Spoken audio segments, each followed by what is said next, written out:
ગત તારીખ 22 જૂન 2026ના રોજ બપોરે અંકલેશ્વર જીઆઈડીસી વિસ્તારમાં ફૂલનો વ્યવસાય કરતી એક મહિલાને અજાણ્યો પુરુષ અને મહિલા મળ્યા હતા।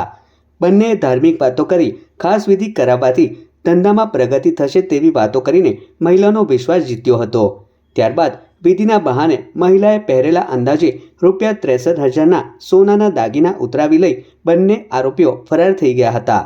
આ બનાવ અંગે અંકલેશ્વર જીઆઈડીસી પોલીસ સ્ટેશનમાં ગુનો નોંધાયા બાદ પોલીસે તપાસનો ધમધમાટ શરૂ કર્યો હતો। તપાસ દરમિયાન surveillance, CCTV footage, human sources અને ટેકનિકલ સર્વેલન્સના આધારે આરોપીઓની ઓળખ કરવામાં આવી હતી। મળેલી બાતમીના આધારે પોલીસે બાલાસિનોર ખાતે દરોડા પાડી આરોપી વસીમ ગુલામ શાહ શેખ, સલમા ઇકબાલ શેખ તથા દાગીના ખરીદનાર સોની દક્ષેશ કુમાર મહેન્દ્રભાઈ શાહને ઝડપી પાડ્યા હતા।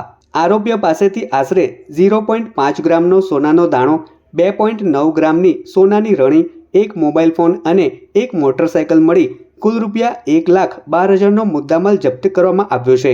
ઝડપાયેલા આરોપીઓ પૈકી વસીમ શેખ વિરુદ્ધ અગાઉ 3 અને સલમા શેખ વિરુદ્ધ અલગ અલગ પોલીસ મથકોમાં કુલ 9 ગુના નોંધાઈ ચૂક્યા છે।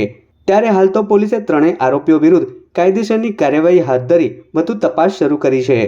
મિલકત વિરોધી ગુનાઓ જે છે તેના ડિટેક્શનના ભાગરૂપે માનનીય આઈજી સાહેબ તથા એસપી સાહેબની સૂચના અન્વયે અંકલેશ્વર જીઆઈડીસી પોલીસ સ્ટેશનને ખૂબ મોટી સફળતા મળી છે। જેમાં આ જે ગુનો જે છે તે ડિટેક્ટ કરવામાં હકીકત એવી છે કે આ બે પતિ પત્ની જે છે જેનું નામ છે વસીમ ગુલામ શાહ શેખ તથા સલમા ઇકબાલ કમરુદ્દીન શેખ, તેઓ જે છે એ પતિ પત્ની હોવાનું દેખાડો કરતા હતા। જતા વ્યક્તિને ધાર્મિક વિધિમાં રસ હોય તેવી વ્યક્તિને એપ્રોચ કરી તેમને વાતોમાં ઉલઝાવી, તેમને લલચાવી, ફોસલાવીને તેમની પાસેથી સોના ચાંદીના દાગીના કે રોકડ જે પણ હોય તે પડાવી લેતા હતા। તેને પોતાની વાતોમાં ફસાવી અને આ રીતનો ગુનો આચરતા હતા। જેમાં ગુનો દાખલ કરી જીઆઈડીસી પોલીસ સ્ટેશને અલગ અલગ ટેકનિકનો ઉપયોગ કરી અને ગુનાનું ડિટેક્શન કર્યું છે અને આ તમામ મુદ્દામાલ છે કબજે કરવામાં આવ્યો છે। જેમાં મુદ્દામાલ લેનાર દક્ષેશ કુમાર મહેન્દ્રભાઈ શાહ કે જે સોની છે તેનું પણ, જે બાલાસિનોરના છે, તેને પણ આમાં આરોપી તરીકે લઈ અને આગળની કાયદેસરની કાર્યવાહી કરવામાં આવી છે। કુલ 1,12,000 જેટલો મુદ્દામાલ જે છે એ રિકવર કરવામાં આવ્યો છે।